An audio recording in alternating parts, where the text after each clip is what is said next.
Hey, j'espère que ça va bien. Petite entrée en matière. Sachez que je suis hyper stressée. J'ai jamais fait de live et c'est pas pour rien, hein, c'est parce que vraiment ça me fait flipper. C'est vraiment une sortie de zone de confort. Donc voilà, sachez que je me suis mis dans les meilleures conditions. Donc en fait, quand je suis chez moi, je suis soit en plaid, enfin, je traîne avec mon plaid, d'ailleurs il est pas très loin, soit avec mon peignoir, soit en jogging ou soit en sweat. Donc au moins je suis à l'aise. Hey Kenya.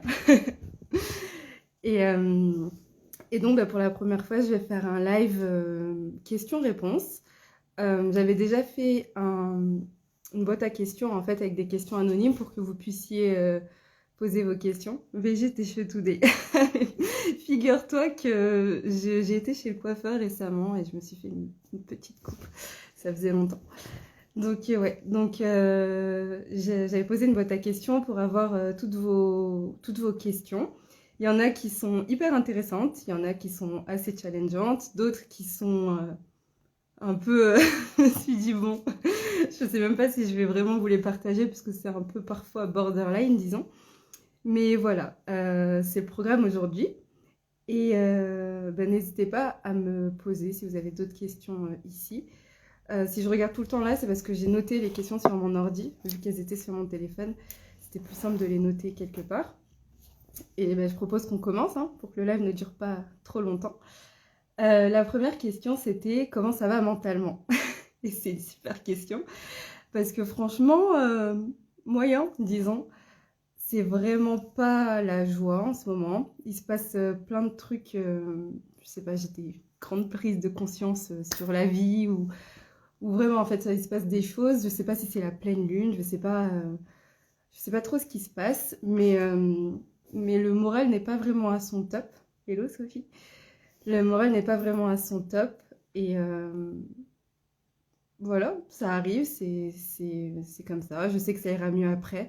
Je sais que en général, je reste plutôt sur une good vibes attitude, mais là, en ce moment, c'est un peu down. Et c'est peut-être aussi la fatigue qui retombe, parce que j'ai pas mal bougé en ce moment. J'ai été à gauche, à droite.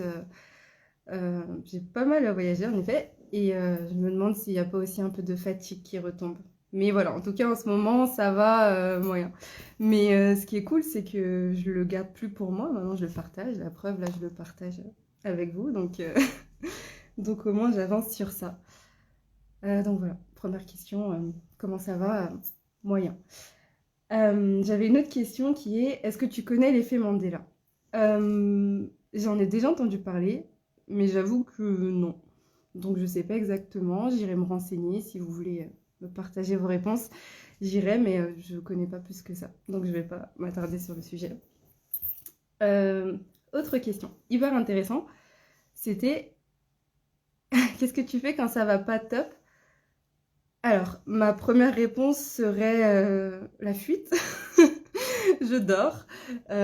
Ou sinon, non, quand ça va pas top, j'aime bien me coucouner. Euh, voilà, j'ai mon plaid pas très loin. J'aime bien être un peu au chaud.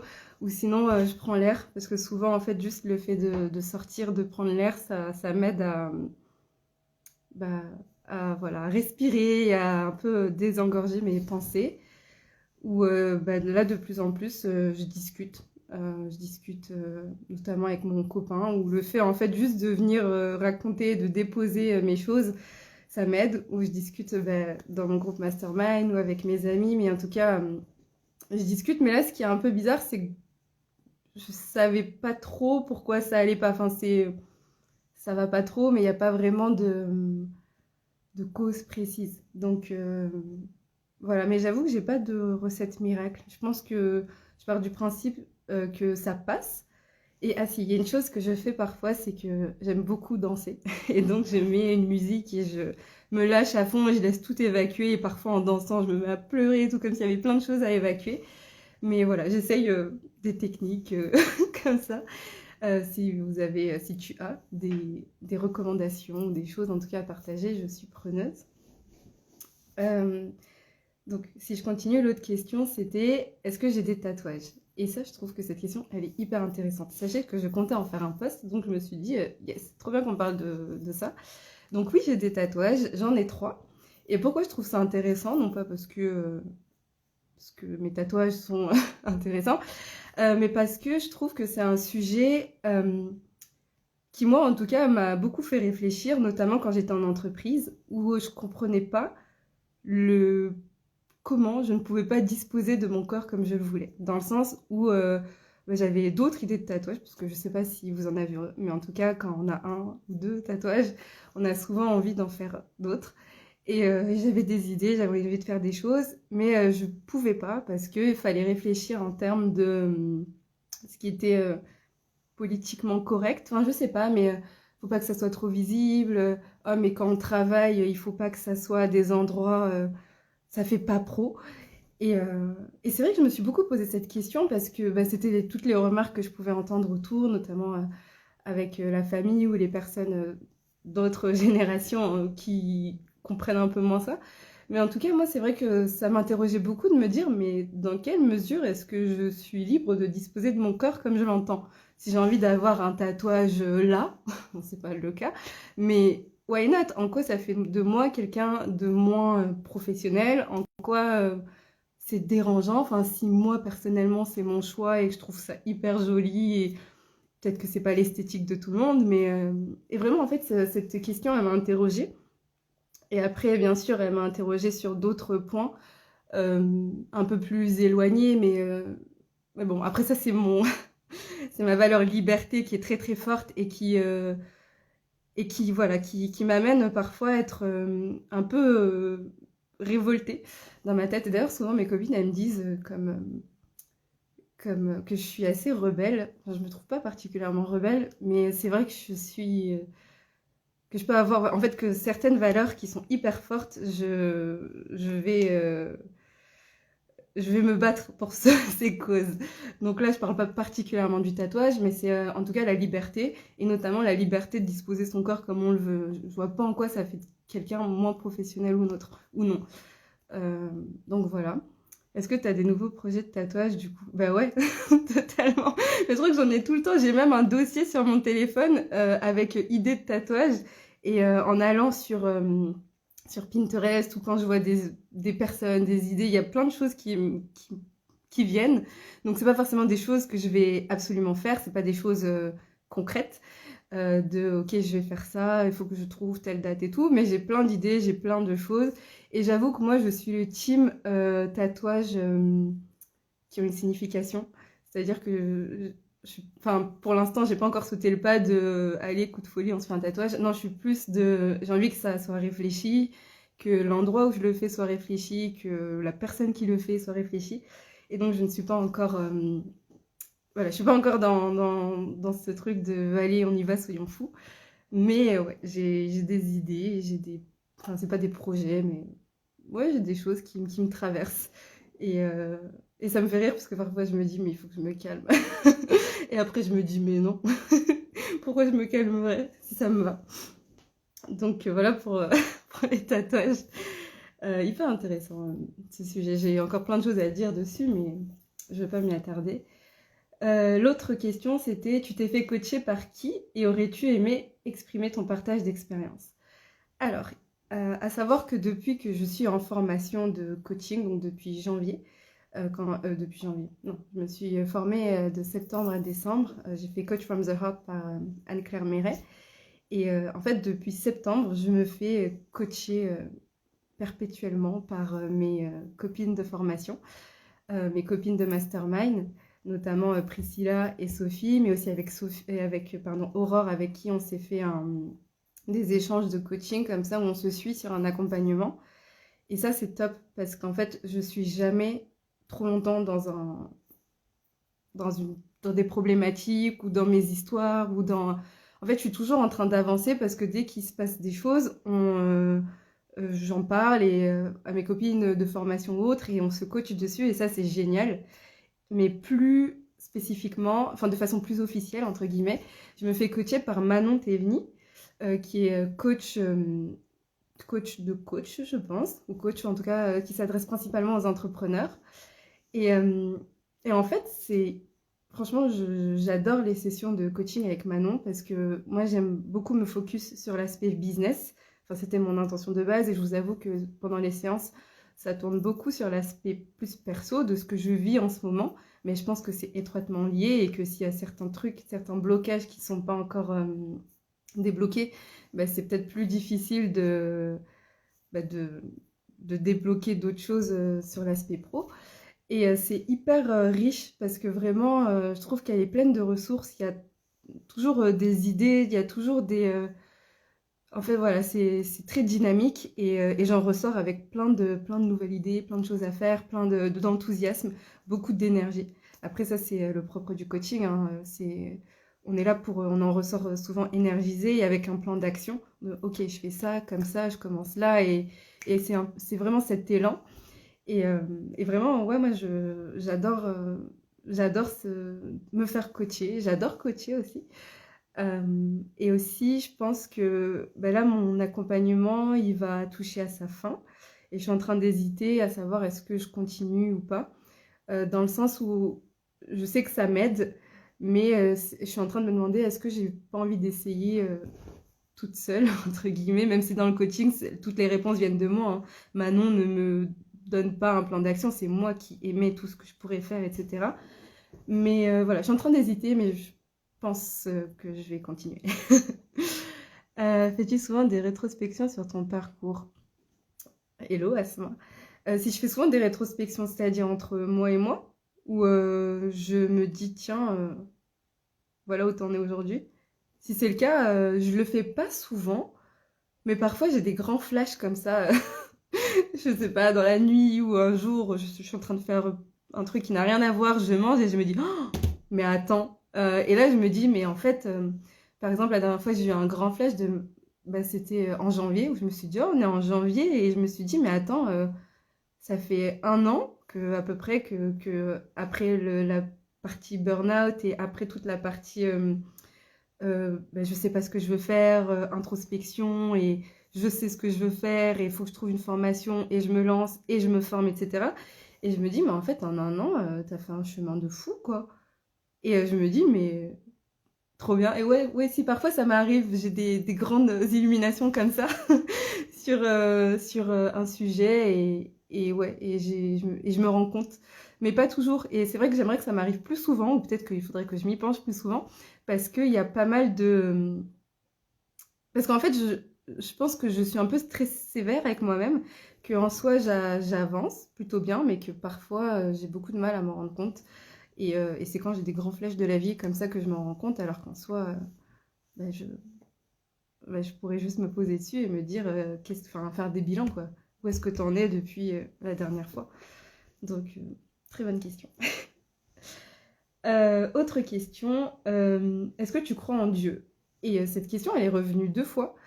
Ouais, c'était dans le sens de ma top alors. Elle est revenue 2 fois et j'ai trouvé ça.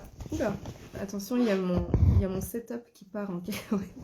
Je ne sais pas m'arrêter de bouger.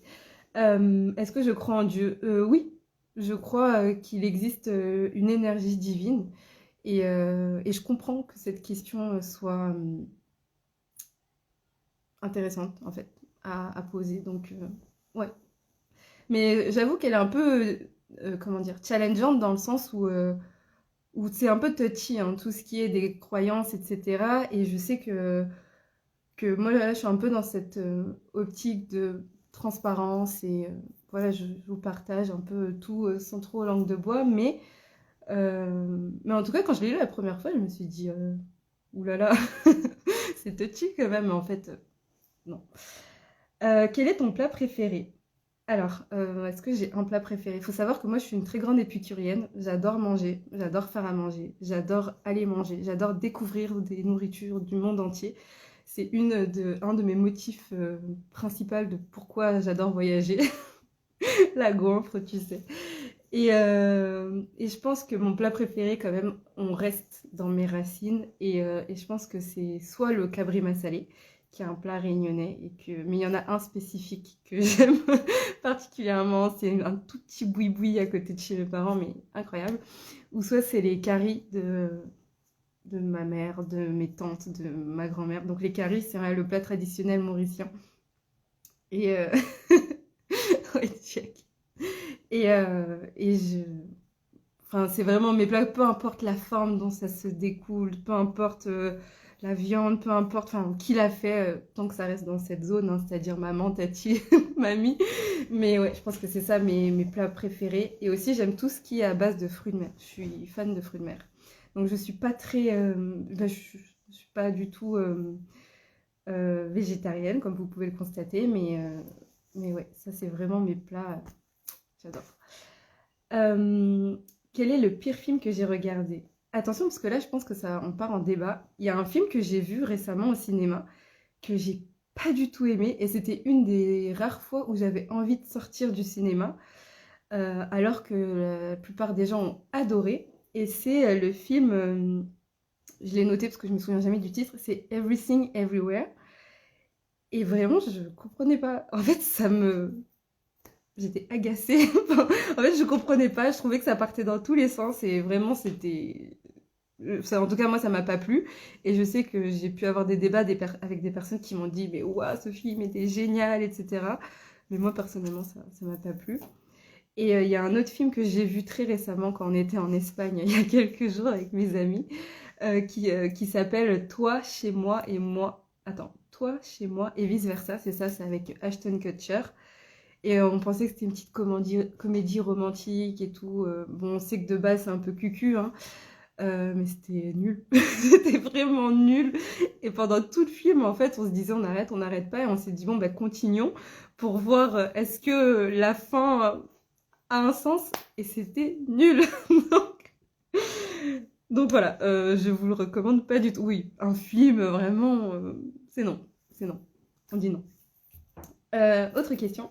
Personnalité ou physique? Bah, les deux. Franchement, je vais pas dire oui, personnalité et tout. Bah, les deux, je trouve que les deux sont importants. Que certes, il y a la notion de. Salut Anaïs. Il y a l'attirance physique qui joue, mais aussi la. Enfin, moi, je parle dans une relation de couple, hein. Mais en effet, la personnalité, enfin, totalement quoi. Si la personnalité ça colle pas, si ça matche pas, si on supporte pas la personne, enfin, c'est impossible que ça marche. Mais les deux, je vais pas dire que physique, parce que c'est souvent que personnalité, parce que c'est souvent la réponse qu'on attend, enfin selon moi, hein. Non, moi, c'est vraiment les deux. Je pense qu'il y a une base, on part d'un physique qui plaît, qui attire, et ensuite de là il y a la personnalité, ou soit ça peut se faire à l'inverse finalement, la personnalité et ça rend la personne belle. Mais en tout cas, je pense que les deux sont importants. Mais ça, c'est mon avis personnel, ça ne regarde que moi. Peut-être que vous me direz que l'un ou que l'autre. Pareil, je respecte chaque avis. Ensuite, j'ai une question qui est drôle. Pourquoi est-ce que je mets si longtemps à répondre aux messages? Film ou série? Ah, film ou série? Bonne question. Je pense que film. J'ai l'abonnement UGC et j'adore aller au cinéma sans savoir trop ce que je vais regarder. Et, euh, et souvent, je tombe sur des pépites. J'adore aussi les séries, mais en fait, les séries, pour moi, c'est un engagement. Et je crois que j'ai un problème avec l'engagement. Parce que parfois, j'ai envie de regarder des séries, mais je me dis, ah non, mais si je commence, bah, j'aurai pas le temps, ou je pourrai pas le regarder comme je l'entends. Donc, j'ai plus tendance à regarder des films. Mais j'adore aussi les séries. Et donc je disais, j'avais une autre question qui était pourquoi je mets si longtemps à répondre aux messages. Et ça m'a fait trop rire parce que, en effet, je peux clairement vous répondre soit dans la seconde, soit 72 heures après, sans transition, hein. C'est complètement normal. Et de plus en plus d'ailleurs, avant j'essayais de répondre vite et maintenant je prends plus de temps. Mais c'est pas parce que je me dis tiens, je vais prendre du temps pour répondre, c'est que soit mon téléphone, d'ailleurs je pense que mes amis vous le diront, mon téléphone est souvent à des endroits incongrus. Je sais pas ce qu'il fait là, mais il se retrouve dans des placards, sous des plaids, justement. Enfin, je perds souvent mon téléphone chez moi, hein, et je le vis bien. Je m'en rends pas forcément compte, et c'est quand on essaie de m'appeler où je me dis tiens, je crois qu'on essaie de m'appeler. Et encore, il est souvent en silencieux. Euh, donc ça, c'est une des raisons. Mais après aussi, c'est parce que, franchement, en ce moment, la journée, je suis très occupée. Je fais plein de choses, certes sur mon téléphone, mais aussi sur mon ordi où j'avance. Et en fait, je vois même pas le temps passer. Et d'ailleurs, parfois, ça me pénalise parce que Vraiment, il y a des jours où je passe des journées sans bouger. Et d'ailleurs, récemment, j'étais chez l'ostéopathe qui m'a dit, mais madame, faut mettre un peu de mouvement. Donc, ouais, c'est soit que j'ai pas mon téléphone sur moi, soit que je vois pas le temps passer, soit souvent je réponds plus facilement en message privé que sur les conversations de groupe, parce que les conversations de groupe, je me dis que j'ai plusieurs messages à rattraper, et comme si j'ai pas le temps là tout de suite, et je me dis, ah, j'y retournerai plus tard. Donc, je réponds aux messages privés en vite vite, et, euh, et les conversations de groupe, je me dis, ah, je reviendrai plus tard, et bah, plus tard, parfois, ça peut être à 72 heures après, mais et voilà. Ou soit c'est quand je vois qu'il y a des mémos et que sur le coup je peux pas les écouter et je me dis il faut que j'écoute, faudrait que je me pose et que j'écoute les mémos. Et bah, le moment où j'ai le temps, enfin où je prends le temps de le faire, et ben c'est ce qui retarde en fait mes réponses. Donc voilà, petit tip, c'est si vous voulez me contacter assez vite. J'allais dire appelez-moi, mais en fait même pas parce que mon téléphone il est souvent silencieux. Mais envoyer des messages privés. Je sais même pas quoi dire. Mais en soi, je le vis bien de pas être sur mon téléphone tout le temps. Et si je réponds pas dans les 72 heures, ben, enfin, en soi, comme dirait Anne-Claire, je suis pas chirurgienne, quoi. Donc en soi, je pense qu'on peut tous survivre sans ma réponse. Sans ma réponse immédiate, en tout cas, parce que je réponds quand même. Euh, Qu'est-ce que j'avais Tu penses quoi du changement climatique? Franchement, c'est une super question parce que en soi, qu'est-ce que j'en pense? Est-ce que j'ai quelque chose à y penser? Je ne sais pas. Par contre, je sais que j'essaye de faire attention à ma consommation et à comment je gère mes déchets, etc. Par contre, il y a un sujet, moi, qui me déplaît, c'est le fait qu'on mette toute la responsabilité du changement climatique et les efforts à faire sur le dos des petits gens, entre guillemets, c'est-à-dire vous et moi. Je prends l'exemple, par exemple, je crois que c'était cet hiver où on disait oui, il faut baisser le chauffage, éteindre vos lumières, etc. Et moi, j'avoue que ça me révoltait un peu de me dire, mais en fait, c'est pas à nous, pauvres petits, enfin, on peut faire des efforts, bien évidemment, mais en soi, ce serait plutôt aux grandes entreprises ou à ceux qui polluent le plus, en fait, de diminuer leur consommation. Et je vois pas pourquoi tout le fardeau nous revient à nous de dire bah, à vous de faire des efforts et baisser votre chauffage. Donc je suis d'accord qu'il y a des efforts à faire, mais je pense que la majorité en fait du travail, en tout cas de la contribution, elle n'est pas de notre côté, c'est pas à nous en tout cas que devrait revenir ce poids. Et on ne devrait pas nous pointer du doigt en disant vous consommez trop, vous êtes voilà, vous les humains de cette société. Je pense qu'il y a beaucoup de responsabilités qui reviennent aux entreprises et pourtant, bah, j'ai pas trop l'impression que. Enfin voilà, moi en tout cas, j'ai eu cette sensation que c'était beaucoup plus à nous qu'on mettait cette pression-là. Et ça me plaît pas trop. Voilà. Avis peut-être tranché, mais voilà. N'hésitez pas à débattre, ça m'intéresse. Mon film préféré. Moi, mon film préféré, c'est. J'ai zéro transition. Hein, Sachez que je passe du coq à l'âne, mais c'est pas grave. Mon film préféré, c'est un film indien. Ça s'appelle Kabi Kushi Kabigam. C'est la famille indienne. Alors, il dure 3 heures. Et en fait, je peux le regarder. Je le regarde assez fréquemment dans l'année. Enfin, assez fréquemment. Je regarde une fois ou deux. Et à chaque fois, toujours les mêmes émotions. Je peux toujours pleurer pour la même scène.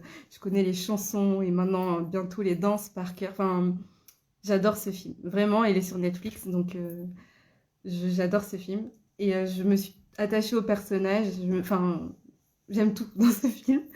Et il y a un autre film que j'aime beaucoup, c'est Titanic. Donc, je viens de réaliser que je suis assez dramatique finalement dans mes goûts de films. Et Avatar aussi, j'ai beaucoup aimé. Après, c'est pas dans mon film préféré, mais en tout cas, voilà. Kabikushi Kabigam et Titanic, c'est mes deux films préférés. Alors, j'ai une question, si Kenya, t'es toujours là.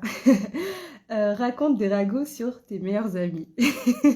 Cette question, elle m'a fait rire parce que je me disais, en soi, je n'ai pas de ragots spécifiques à raconter. Il y a une chose que je peux vous dire d'eux, c'est qu'ils sont tous aussi bizarres que moi. Et je trouve ça d'ailleurs un peu dommage parce que sur Instagram, on peut pas trop voir, je sais pas si ça se voit, en tout cas la personnalité des personnes. Mais en vrai, dans la vraie vie, entre guillemets, je suis assez... je suis plutôt folle, je suis décalée, je suis bizarre, tout ce que vous voulez. Et je sais que sur Instagram, on le voit pas trop. Et je pense que aussi que je suis plutôt... je suis fun, enfin bref, il y a vraiment ce côté très fluffy. Je sais pas si ça se dit. Voilà, j'invente souvent des mots, j'ai souvent je parle parfois avec des accents, mais sans transition dans une phrase. Je prends un autre accent, on ne sait pas pourquoi, que je fais très très mal d'ailleurs. J'ai un humour que je catégorise de beauf. J'invente des mots, je n'ai zéro mémoire, donc je fais toujours des, des amalgames du type je parle de quelqu'un mais c'est pas du tout le bon prénom, enfin bref. Il y a plein de choses comme ça qui se voient pas et mes amis sont toutes aussi bizarres que moi, peut-être pas sur les mêmes points, mais je pense qu'on se reconnaît sur nos niveaux de folie et sur nos étrangetés communes ou pas d'ailleurs. Mais voilà, si j'avais un ragot à dire sur eux, c'est qu'ils sont étranges, méfiez-vous. Alors, autre question, quelle était ton émission préférée quand tu étais petite? Ma question, c'est petite quand? Parce que, alors moi, j'ai une télé, mais je ne l'allume jamais. Et si je l'allume, c'est pour rediffuser Netflix ou autre. Et en soi, je regarde pas la télé. Et quand j'étais petite, bah, je regardais pas plus que ça. En soi, je regardais les émissions qui passaient. S'il y a une émission qui m'a marquée, c'était le midi. Je regardais Midi les Zouzous quand je rentrais manger à la maison. Et ça, c'était vraiment des super moments. Voilà, la réponse nulle, mais quelle est ton émission préférée? En tout cas, quand j'étais petite, je sais pas trop. Euh, Endroit préféré pour faire du shopping? Je fais pas énormément de shopping. J'ai remarqué que mon argent, je le dépense pas mal dans voyage, nourriture et formation. D'ailleurs, ça correspond bien à mes valeurs. Et découvrir des choses, d'apprendre des choses et kiffer la life peut-être.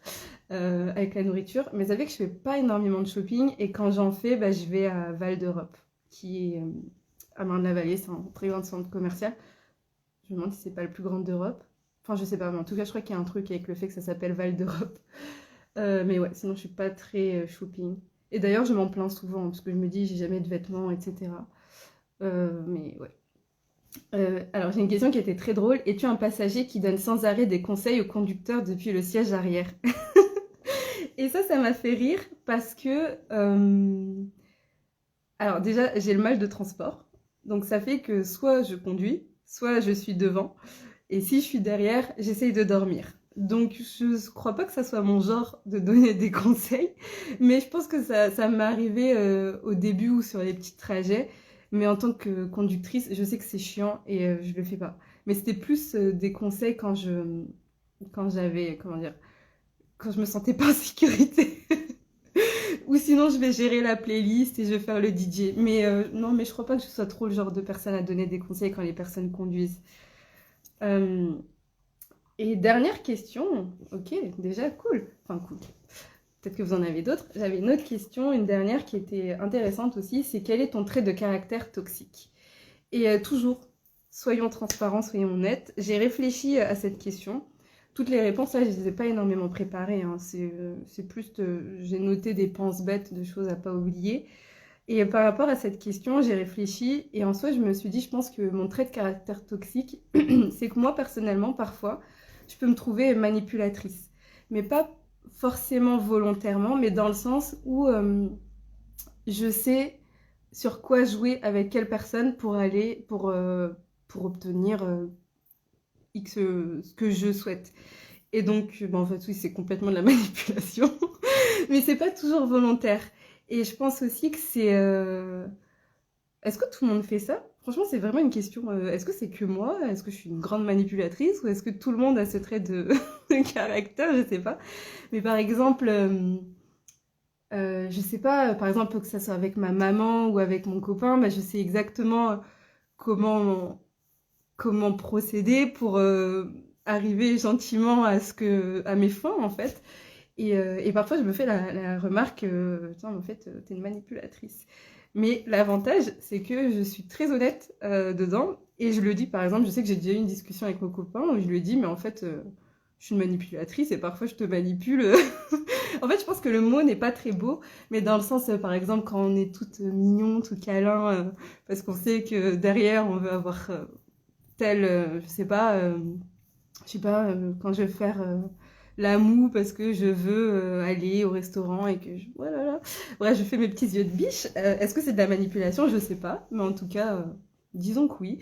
Mais je suis honnête et d'ailleurs, il me le dit parfois. Il me dit, mais là, tu me manipules. Et je lui dis oui. Là, je suis en plein dedans. Mais au moins, voilà, au moins, je suis honnête dedans. Mais ouais, je pense que mon trait de caractère toxique, ce serait peut-être la manipulation. Je trouve pas que tu le sois vraiment, c'est des petites choses qu'on fait tous, tu sais convaincre, mais tu cherches pas souvent à le faire. Oui, c'est vrai. En fait, je cherche pas à convaincre dans le sens où je suis souvent très ok, enfin tu veux pas, bah, ok. Et d'ailleurs, je suis très autonome dans ma vie, dans le sens, par exemple, je vous parlais de l'exemple du restaurant. S'il veut pas y aller, je vais dire ok, mais 3 secondes après, je vais dire bah j'y vais toute seule, quoi. Et ça, c'est vraiment des choses que je fais ou je vais proposer par principe.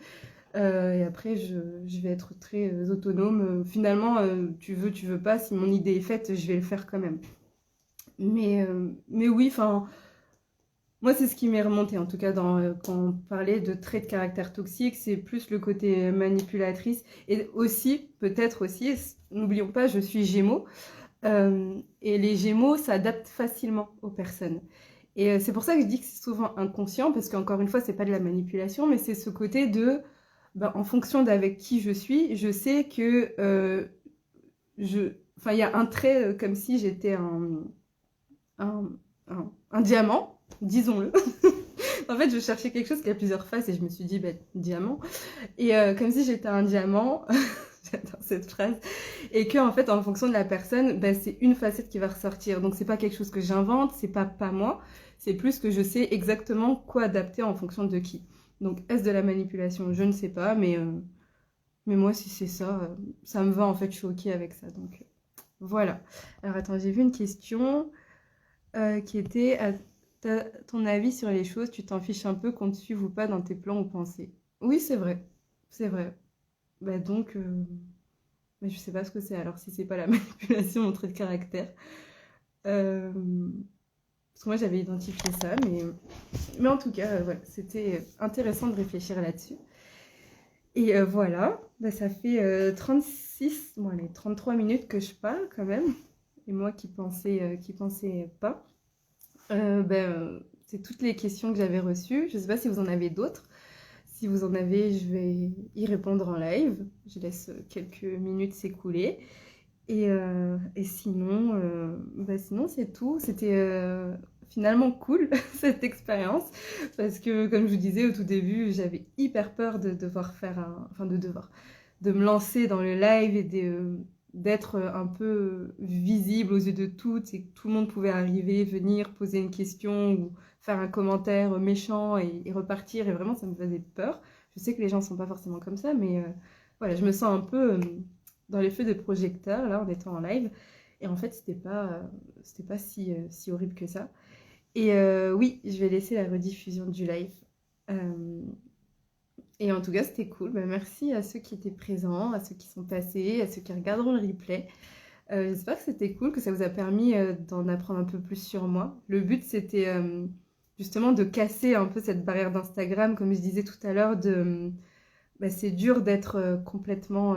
Enfin, de montrer en tout cas toutes les facettes de soi, de montrer certaines parties de moi qui sont très présentes quand vous me connaissez. Côté peut-être un peu tête en l'air, un peu folle, un peu bizarre, mais que j'aime beaucoup, et mon humour très nul, mais que j'adore.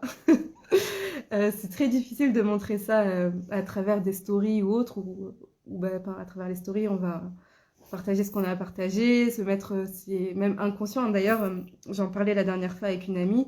En fait, c'est l'effet caméra, rien que quand on était petit et que nos parents nous filmaient ou autre, on changeait un peu, qu'on le veuille ou non, mais voilà, je pense que c'est humain. Donc voilà, le but de ce live, c'était vraiment pour vous donner un aperçu de qui je suis, répondre aux questions que vous auriez pu vous poser et partager aussi certaines idées, certaines convictions que je pouvais avoir. Parce que j'ai pu prendre position sur certains sujets comme les tatouages ou le réchauffement climatique et tout. Donc Donc voilà. Euh, sur ces belles paroles, on reste en contact. N'hésitez pas à m'envoyer des messages, même si je prends quelques temps à répondre, je réponds quand même. Et à bientôt.